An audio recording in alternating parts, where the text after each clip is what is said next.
जय जगन्नाथ मु दिवाकर दास आपण मानक प्रणाम करुच्ची। यही पवित्र स्थान को आपण माने देखुचंती आम जो स्थान रे अच्छु मालिकार कथा जदि आपण माने शुणिथिबे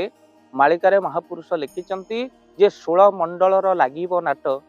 पंचवटी रे जे आंभर भेट अर्थात ये पंचवटी वन जो पंचसखा मानकर पवित्र मिलन स्थली गोटे क्षेत्र आपन को देखैथिलु ध्यान कुद्र पीठस्थली जोटी पंचसखांकर ध्यान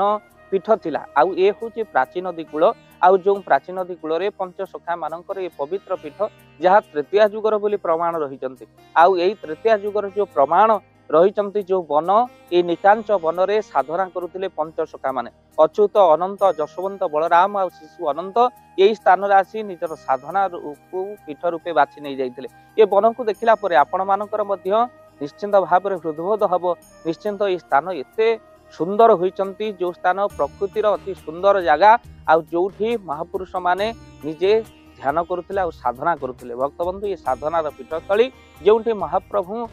निजे स्वयं जगन्नाथ विराजमान करिसंती पंचसखांकर आराध्य प्रभु जगन्नाथ इस स्थान रे विराजमान करिसंती। अनेक महंत इस स्थान रु गलेनी किंतु एबे भी से स्थान रहिचंती अति सुंदर भाव साधु सन्त माने जितेबाला आसती ये पीठर अटकी जाती पीठर मनोरम दृश्य जे कि देखिले आपनको निश्चिंत आनंद लागिबो। आउ आपण मान जदि ये पीठ को यही पंचसखांकर पंचवटी तीर्थ को आसवा चाहते आपण माने काकटपुर रु पचारि देबे पंचवटी तीर्थ आपण माने आसिक स्थान रे पहुंची पारिबे। भक्तबंधु ये अति गुप्त स्थान निश्चिंत भाव में वीडियो को शेयर करंतु हे तो भक्त माने यही स्थान रे लीलार स्थान आपण मान को देखिया पई चाहिलु जहाँ प्राचीन नदीर कूल रे गंगा ठारू 100 वर्ष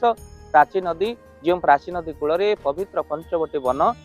रहिचंती आउ आपण मान देखि निश्चिंत भाव में आनंदित हुंतु आउ आम माने आपण मानक दर्शन करी मध्य आनंदित हेउछु। वीडियो को शेयर करबा सहित चैनल को सब्सक्राइब करंतु हुए तो आउ के पवित्र वन को दर्शन करी ता जीवन मध्य धन्य होई जिवो आउ आपण से पुण्यर अधिकारी हेबे तो गोटे शेयर करंतु देखिबा मात्र के। जय जगन्नाथ जय पंच जय जगन्नाथ। धन अर्जन धर्म करी धर्मे प्राप्त नरहरि आपण को उपार्जित धन को जदि धर्म कार्य लगे चाहूँगी किसी असहाय असुस्थ व्यक्ति पाखे आम प्रतिदिन पहुँचू आउ किसी सहयोग करूँ जदि आपणकर से गुंडुची मूषा भली दान से कार्य लगे चाहूँगी स्क्रीन रे चली ए नंबर रे एबे कॉल करंतु आमे दबु आपन को फोन पे नंबर आपनकर जेतिकी समर्थ रहिछि बा सामर्थ्य अनुसार आपन प्रदान करिवे आपनकर अर्थ राशि एबे आपन जानि के आनंदित हेबे। गोटी एम्बुलेंस किना जाइछि केवल रोगी सेवा पई जदि आपनकर किछि अर्थ से एम्बुलेंस पई आपन सहयोग करिबा पई चाहंती तो एबे कॉल करंतु एही नंबर रे आपन को अशेष धन्यवाद। जय जगन्नाथ।